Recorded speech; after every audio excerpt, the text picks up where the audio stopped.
Welcome to HQ Live. I'm Vicki Hoth from Handi Quilter, and joining me today is Helen Godden, all the way from Australia. Thank you for joining us. Thank you. G'day everybody. Tell me what you do.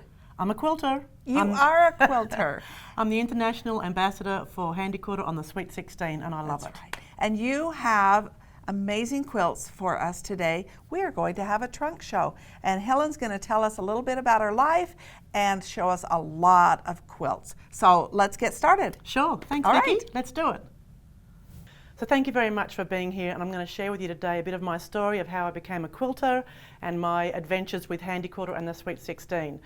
So it all started as a young child. I did a lot of painting and drawing and always doodling. I used to get in trouble for actually doodling on paper and, wasting paper, wasting pen. I even doodled on Mum's tablecloth once. So I've always been doodling. I've always enjoyed painting and drawing. And that culminated in my adult life. I continued to paint t-shirts for a living. So I then, in Canberra where I live, which is the capital of Australia, I started a little business in a busy tourist location, hand painting t-shirts. So it was the 80s, so that was very popular back then, with birds and flowers and fish and leaves and big roses on the t-shirts and things like that. So it was very popular, and I had that business for 13 years. I had completed a education degree at university, but then never actually went into teaching in the classroom, but as it turns out I teach adults now. So then I was married, we had a baby, we all know how that actually happens. But 13 years into that, I closed my business and gave birth to my beautiful little daughter Inika, and suffered a bit of the postnatal depression that a lot of people go through. It's just all part of it, unfortunately. And then just as I was coming out of that time in my life, I was back in my small space doing some painting, doing some watercolour painting, and I get that phone call to say my husband has unfortunately had a serious accident. He is quite okay now, so we don't have to worry about it now, but it meant our whole life was really turned upside down for quite a while.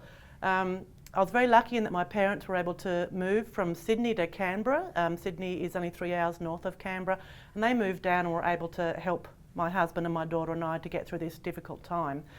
As a result of that, my mother, I now realise, is incredibly clever, as all mothers are, and she encouraged me into her sewing room, her quilting room, to start playing with her fabrics. Now, I had never been interested in sewing. I'd never touched a sewing machine. I appreciated what Mum did and the accuracy that she put into her piecing, etc. But the idea of joining together blue and pink triangles in floral prints just didn't appeal to this artist mind at all. But Mum persisted and invited me along to a quilt show. So I dutifully attended with my mother, and for the very first time saw someone doing free motion quilting and was completely blown away with the concept that a sewing machine can stitch in any other direction than straight ahead, because everything my mum had always done was always in a straight line, accurate, precise, straight. Okay, so here I was watching someone for the first time managing to make swirls and patterns and flowers and stitch anywhere, and literally drawing with that sewing machine. It was absolutely a light globe moment for me. I quite pestered this woman until she gave me some key instructions. So I went home with Mum and I said, now this woman, she said, any machine can do it, Mum, so your machine should be able to do it. So Mum's looking in her manual and I'm saying, this woman, she said, we must use the darn foot. Which is the darn foot, Mum? It's the darning foot, sweetheart. Oh, okay, so we popped that on. Now, Mum, this woman, she told me that you don't feed the dogs. You put the dogs down the back and you don't feed them. I have no idea what she's talking about. Mum says, it's this little button here. We drop this little thing away. So Mum got it all set up and she's still looking in the manual trying to work out how on earth her machine could do these flowing, flowery things, and I just started quilting. So I took all my drawing background, my doodling background, all my art ideas and just put it there on fabric, and that was a domestic machine, using it to just draw lines. It was a drawing tool for me.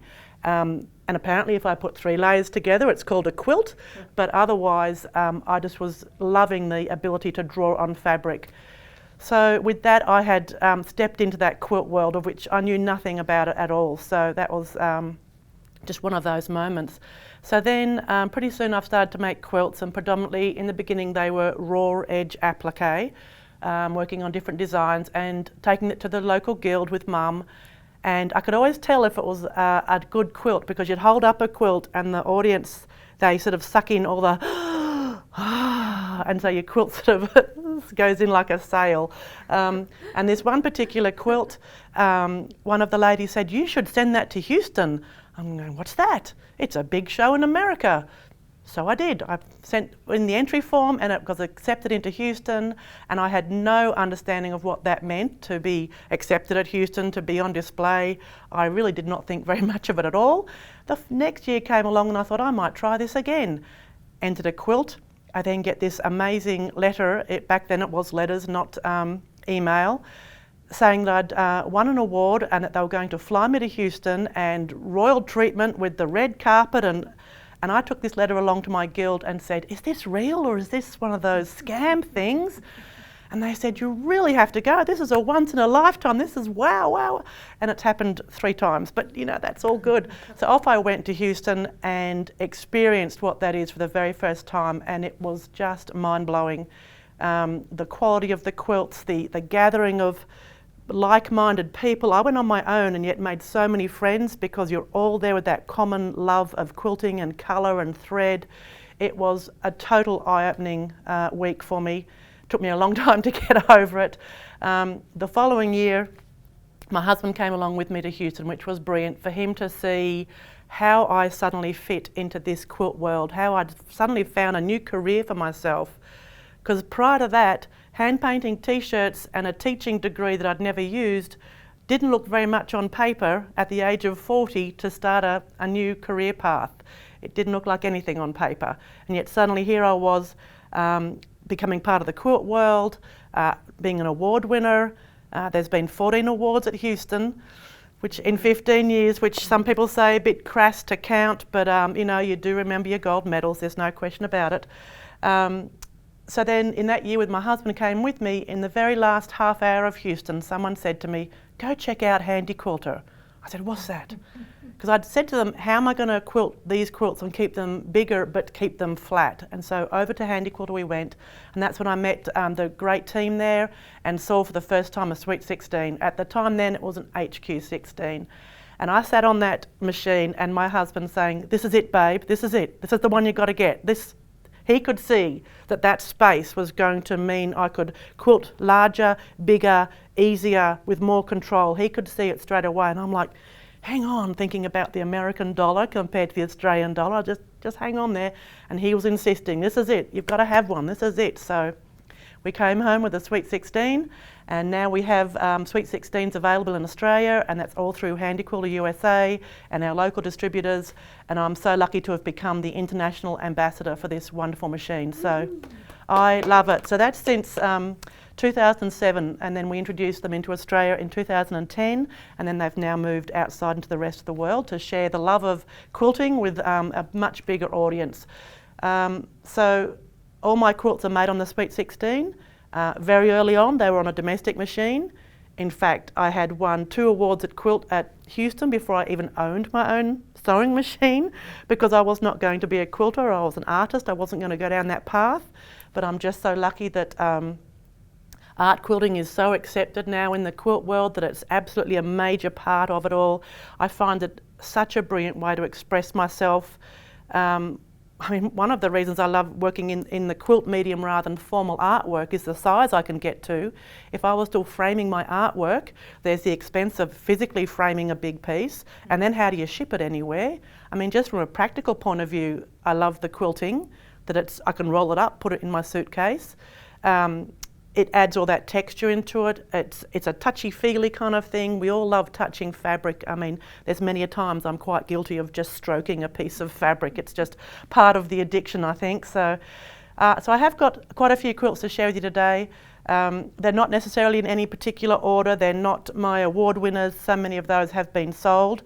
These are literally what I had with me for this event for teaching. So it's no particular order, but they are some of my favourites. So I'd like to share those with you today. Yeah. So this is rather special. It is, of course, got the Australian theme with it. This is called Upper Gumtree, and it is a koala, not a koala bear. But this was made for a specific challenge in Australia, AQC challenge, where they actually have a theme each year. And I really love a theme because I often have so many ideas that by having a theme it channels that one idea, and I know that's what I need to aim for. Plus I love a good deadline. So this one is done with a mosaic technique where these are small fragments of fabric that already have that iron-on webbing on the back, and then I've laid them down to create the tonal variation within that koala. It helps give him a bit of texture, slightly furry kind of look as well. And then I've gone over that with my glide foot, which is the beautiful sort of cupped clear foot. That means I can stitch over all that raw edge applique without catching it and, you know, lifting up those little edges of fabric. So these are all little tiny pieces. Yeah. Just placed in there to... Yeah, and I actually use tweezers a lot of the time because my big hands can't get in there. So, and with the iron-on webbing underneath, you can just keep layering a bit more and add another light bit or another dark bit until it's right. Beautiful. So, yeah, and the gum trees worked very well on this. This is a piece of batik fabric that already had a slight sort of stripe to it, and these colours are exactly how the gum tree is. It's a white, soft green, beautiful, smooth bark of the gum tree. It's just gorgeous because, of course, the koalas can only live in the gum tree and eat the gum leaves. So, okay, thank you. I got a question. Sure. A lot of quilt artists will use an overlay when they do little pieces like that. Do you work that way? I have in the past. It actually works to put a layer of what I call tulle, you call tulle, on top, really fine. That does help. It also visually joins all those colours and melds those colours together a little bit.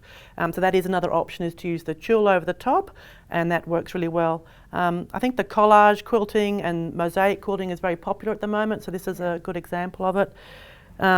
The background fabric here, it's rather funny. It's one that Mum and I bought very early on in my quilting career when I didn't want to spend any money on fabric, and it was a whole $1 a metre at home or $1 a yard, because I thought that's all I'm going to spend. And we've used a lot of that fabric on the backs of quilts, but for this one it was the right fabric for the front of the quilt. So that is the fabric Mum and I refer to as the ugly one, but there it is. But the quilting in that, if you can see that, it's a technique I like to do where it gives it lots of flowing lines in amongst the gum leaves to help give them that movement in the breeze, to help, just that sort of landscape idea. And it's called Upper Gumtree. Upper Gumtree. And I even have some 70s vintage Australian wildflower fabric for the back of that one, just for a bit of fun. Right. Oh, I love this one. This is one of my favourites. This is my muse. This is my daughter. This is the beautiful Inika. She, in this picture, was about 15. And this is painted on calico, or what you call muslin, with my dyes, with liquid radiance dyes, and it's very much painted in a watercolour technique. So it's using all my art skills here to paint that whole surface and then get into the quilting, because the quicker I can paint it, the quicker I can get onto my Sweet 16, because that's the part, really, it's the painting and the stitching. When they come together, that's what I really love. So is there any piecing on this at all? No, this is effectively whole cloth, yeah. So originally probably this just color, that cream colour here, there. and then it's beautiful. So then I've actually used a double batting on this one, and that's where, I don't know if the camera can pick up these little squares here that are really puffing up with the double batting. So that shows you sometimes how important what you don't quilt is as important as what you do quilt. Yeah, she gets some nice voluptuous lips Yep, there. Huh? she has. And what I like about this one, the original photo was actually taken in the centre of Australia on a salt lake, because we have those too. Here we are in Salt Lake City, but we have salt lakes as well, inland seas, and so that's the glow coming up on her face. And then I altered the photo in an app, a free app called Dreamscope, and in that app it sort of changed her hair into these sort of chunks of colour. It sort of abstracted a couple of curls over there on her side as well, and then by the time I'd painted it, it really looked like two little monkeys, yes, or two little humans there, and that's my husband and I just having that little voice in her ear. So I quite like that one. So that's my daughter Inika.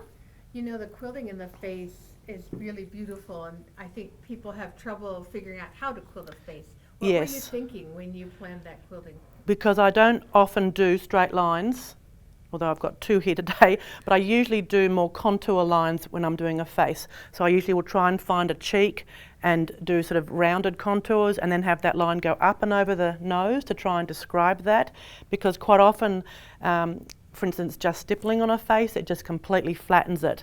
And then here you are trying to have the nose come forward and the lips come forward and understand the shaping. Right. So here I did go with straight lines, and that's where I used my preview paper, the Handi Quilter preview paper over the top, so that I could plan directional lines. So it's a see-through plastic that I can draw on and then remove. So it's a way of testing and previewing my designs. And with the paint, there is no second chance. Once it's quilted, you can't unpick it, so it's really important to get it right first time.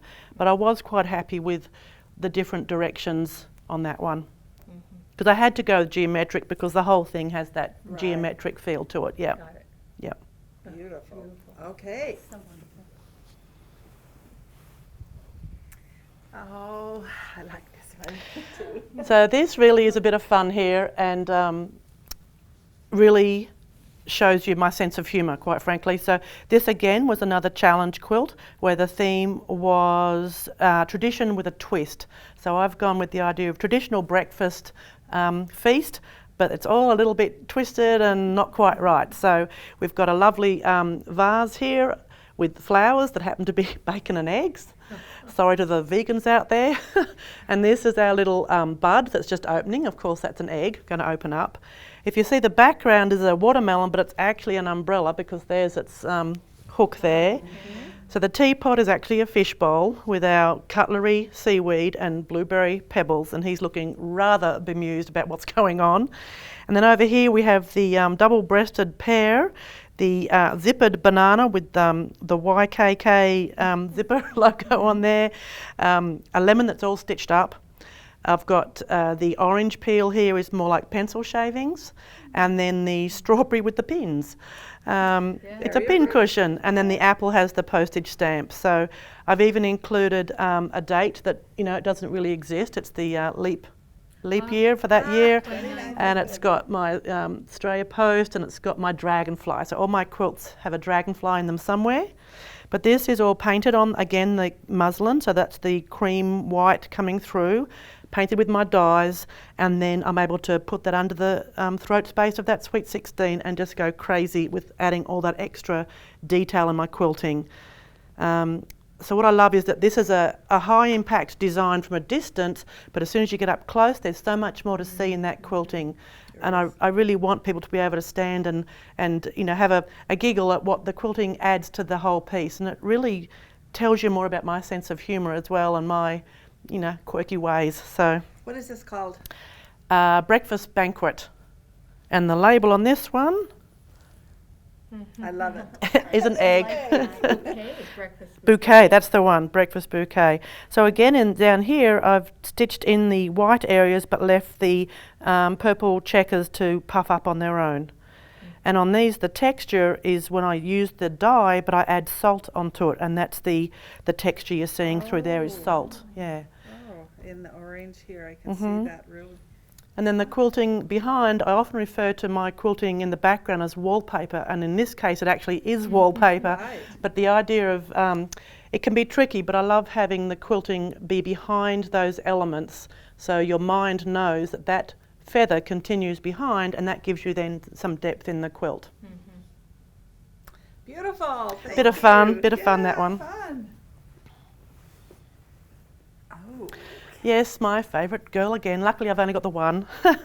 So this is Inica. Now this is a different style of paint. This is an acrylic paint that I use on a black fabric, and it is called Lumiere by Jacquard, and it has the beautiful pearlescent and metallics, all the golds and coppers. And this paint only requires one layer to cover the black.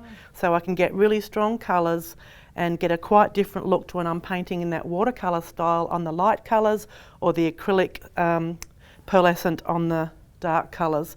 So again, this was a photo of my daughter that I modified in a filter on the phone to sort of abstract her hair through there. So So this was black fabric. Yes. When you started? It Yes. really looks like it's little pieces of fabric appliqued, a raw edge that Yes, you placed, it does. leaving a little black space, but it is paint. So quite often people are confused when I describe it and they say, so you painted the fabric first and then you applicate it on. No, I painted onto the black fabric. So where you see the black, that is the black fabric coming through. There's another contour in the face. Yes, there is a bit of a contour through there, and you can see on her nose, I've actually, literally stitched that little ball of the nose there. And it is quite scary when you launch into a face, but having that preview paper helps. And then sort of emphasising the lip shapes and trying to find those natural cheek lines. Yeah. When you're painting on the fabric, are you already thinking about the shapes that you're going to quilt, and do you change the way you would paint a picture on the fabric versus if you were just doing watercolor on paper?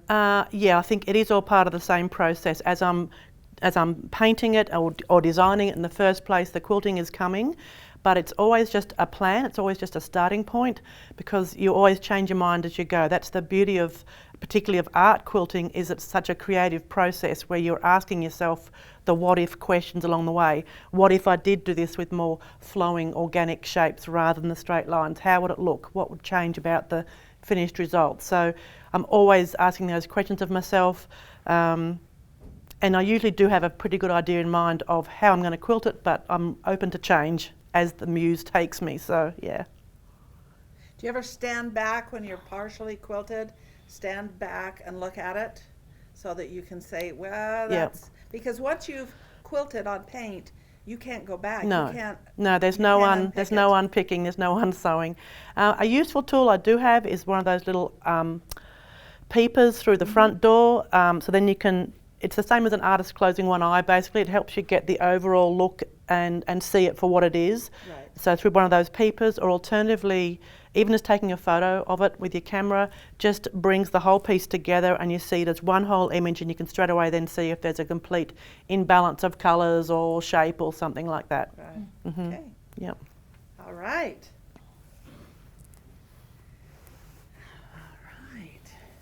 Now this is a fairly recent piece, and this combines both of my favourite painting techniques, and it's given me lots of open space here to go crazy with some extreme quilting, as I call it. So the background of this was painted using my favourite dyes, my liquid radiance, and you might be able to sort of see some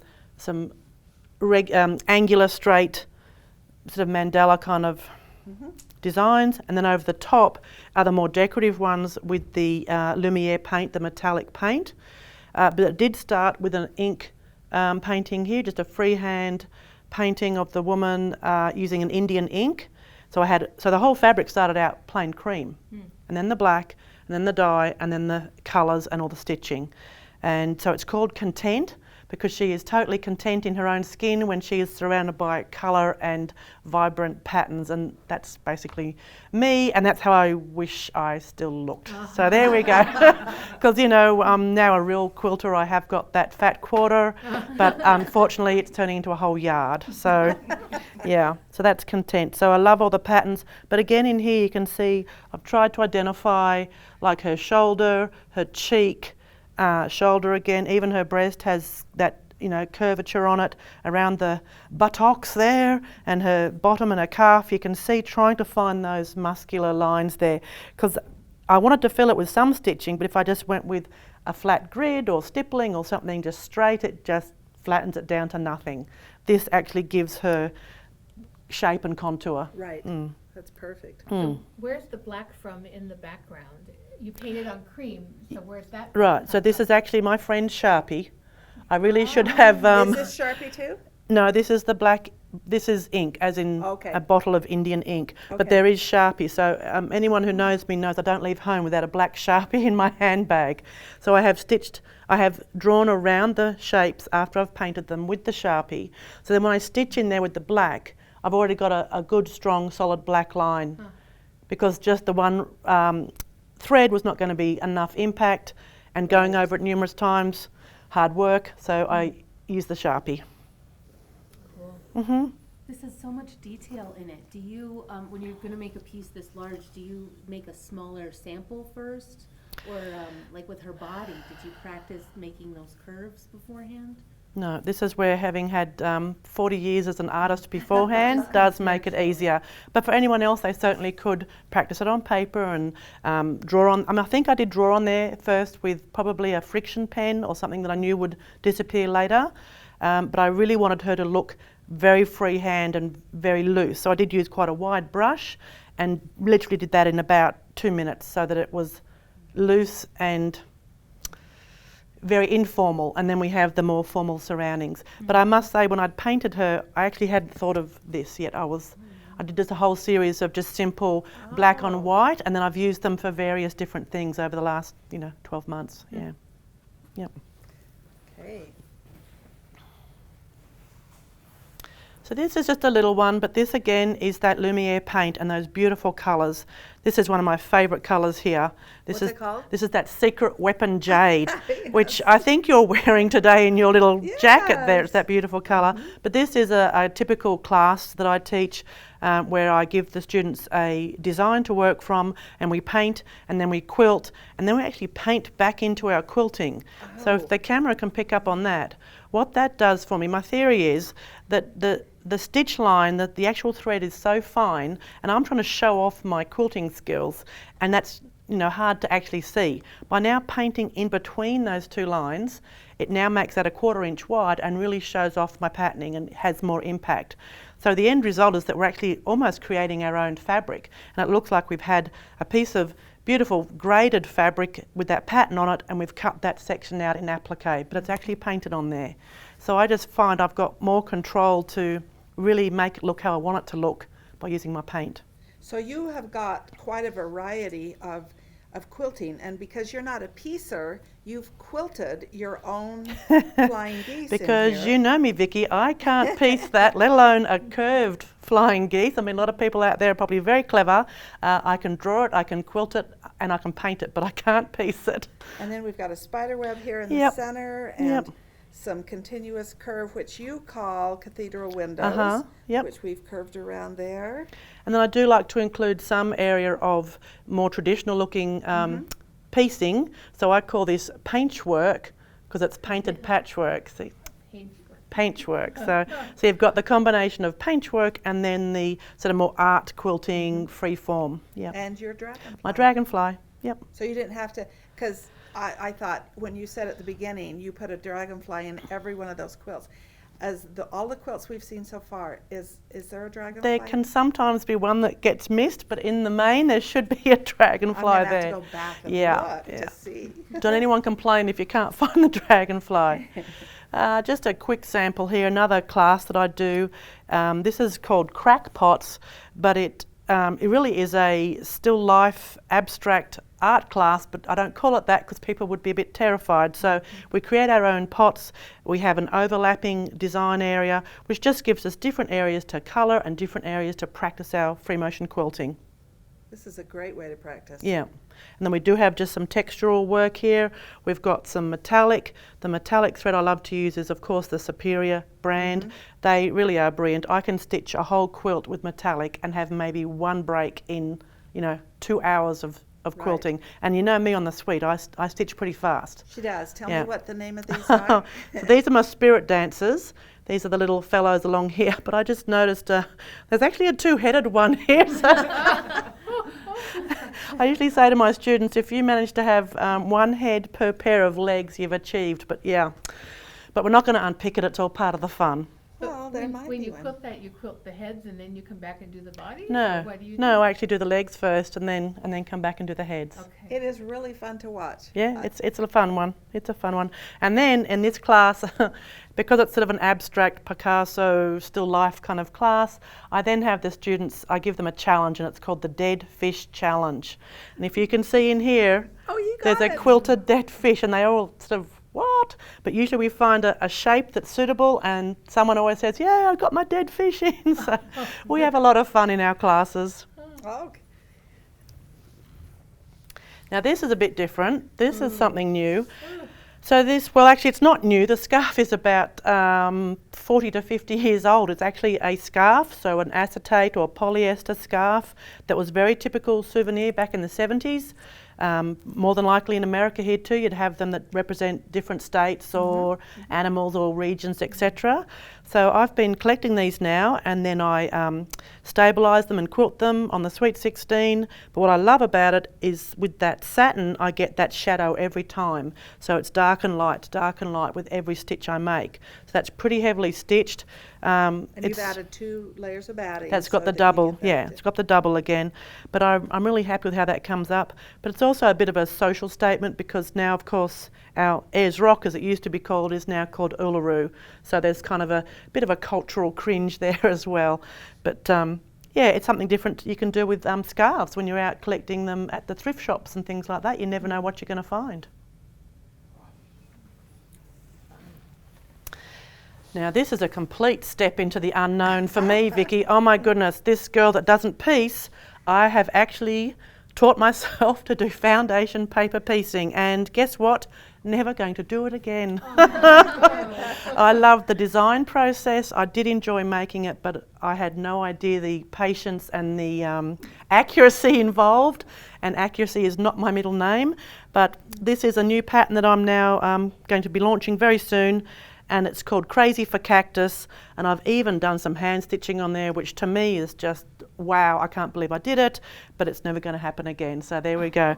But still quilted on my Sweet 16, but of course each block was made individually and then all put together. So a bit more of appreciation for those of you that do your foundation paper piecing. So this is a class you'll be teaching? This will be an online pattern that's available. Yeah. Okay. It's more of a pattern, this one. While we're talking about that, where can we find you? Well, of course, Vicky at helengodden.com.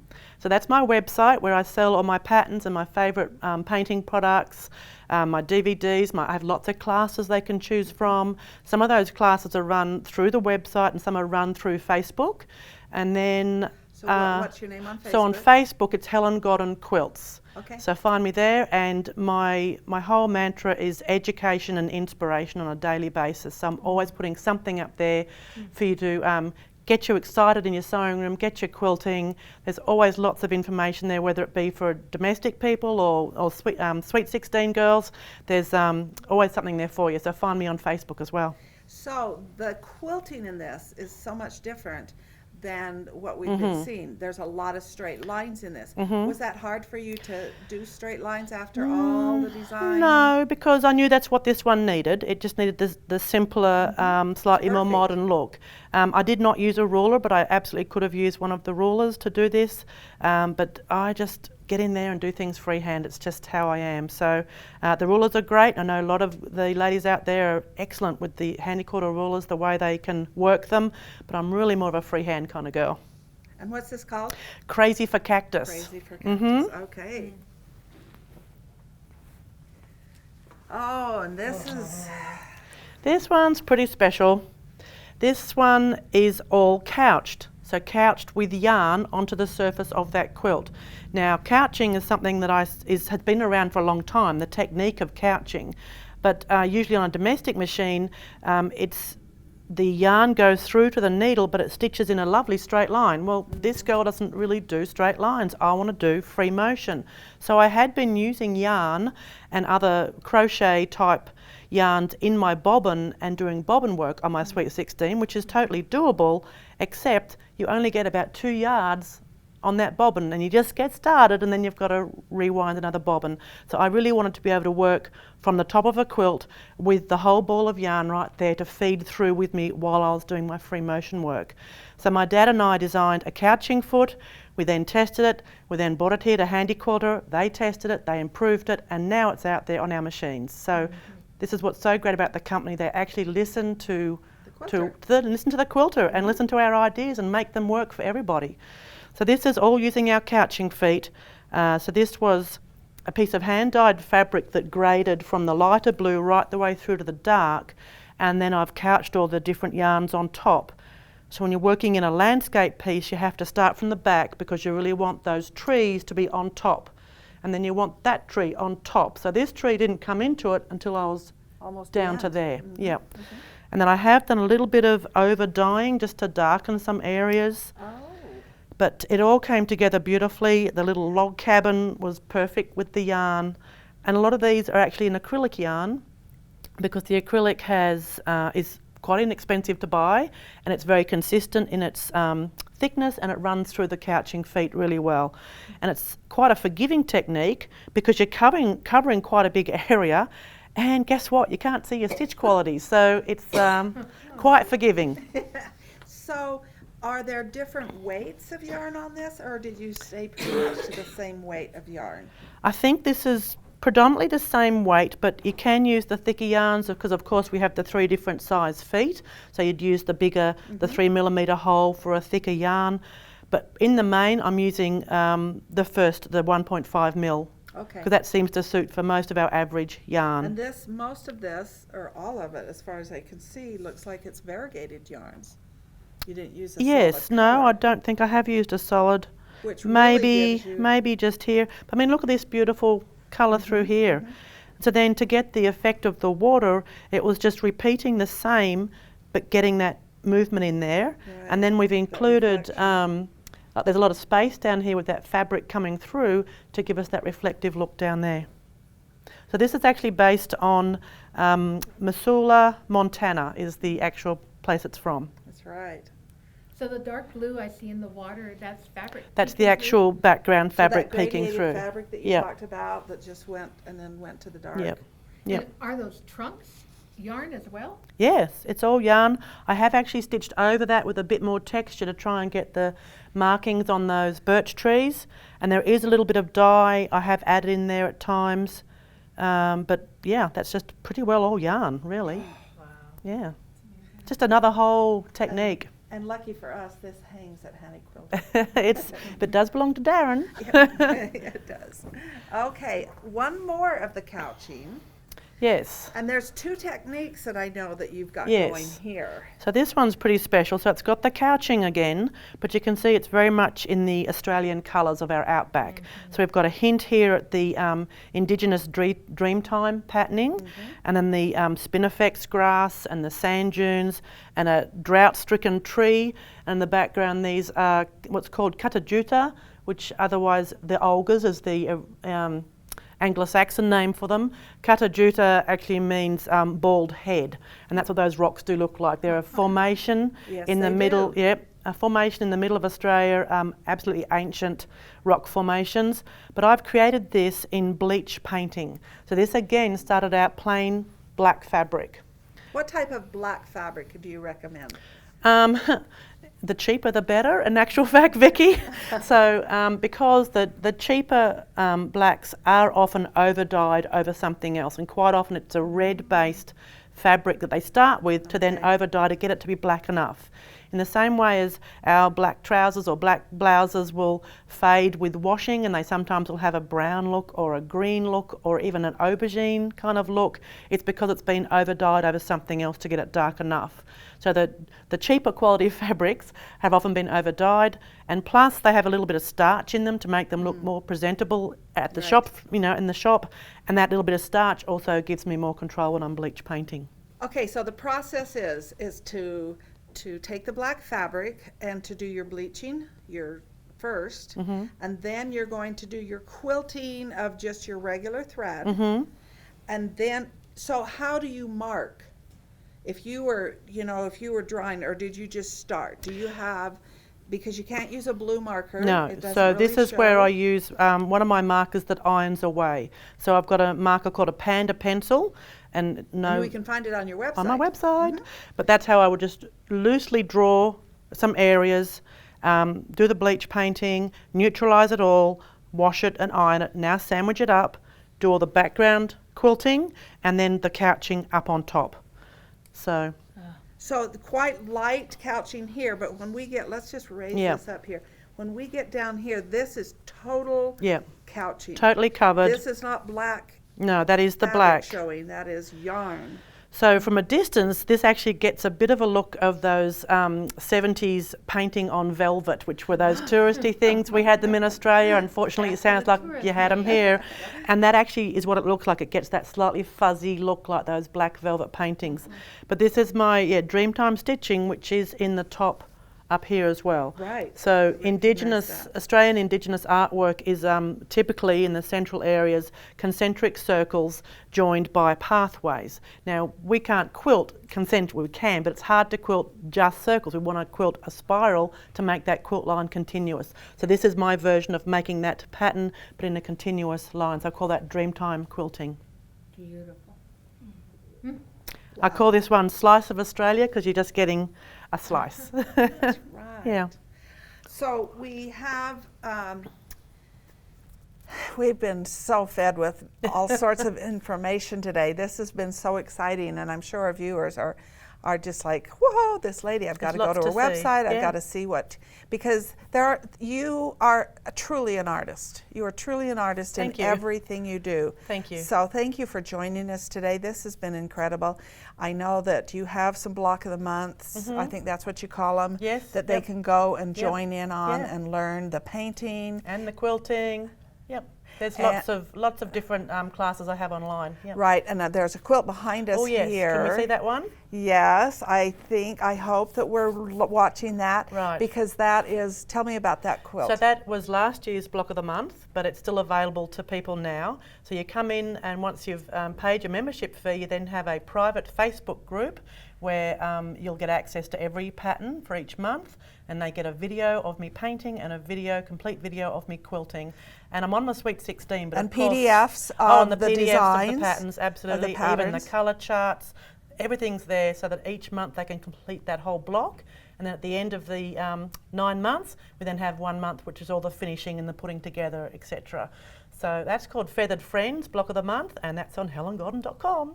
And then you have some more coming up, I know. Oh, I've got a new one. It's pretty exciting. It's all based on Alice in Wonderland. So it's called And Curiouser. It is amazing. Yeah, Curiouser and Curiouser, which is quite hard to say. But in that one, I haven't even finished the entire quilt yet. I've designed it, but I'm only releasing each block each month. So they really have to stay curious to see what's going on. Okay, well, thank you for joining us. Now, first of all, again, I know we've said this, let's tell how we can find you. So helengodden.com is my website, and then on Facebook, Helen Godden Quilts. And I'd love to see you there. Come and see what I get up to. So, subscribe. That's a lot there. Yeah. Subscribe to our YouTube channel so that you can see all of our HQ Lives. It's on the second Thursday of every month. And I'll be Helen, there. I just have to give you a great big hug. It's always fun. I love it. So delightful having Thank you you. here. And Thank you. I'm trying to learn all of those new words that you say, roar edge and drawer and Well, I've seen you practicing on paper and I drawing, have so been. Vicky's I getting have her been. doodle on. I think I've got the little guys figured out so they don't get two heads. Right, we can go have another look at it now. Yeah, We'll have another draw. We'll do it that's again. right. So thank you for joining us today. We'll see you again next month for another HQ Live. Thanks, everybody. Thanks, Vicky.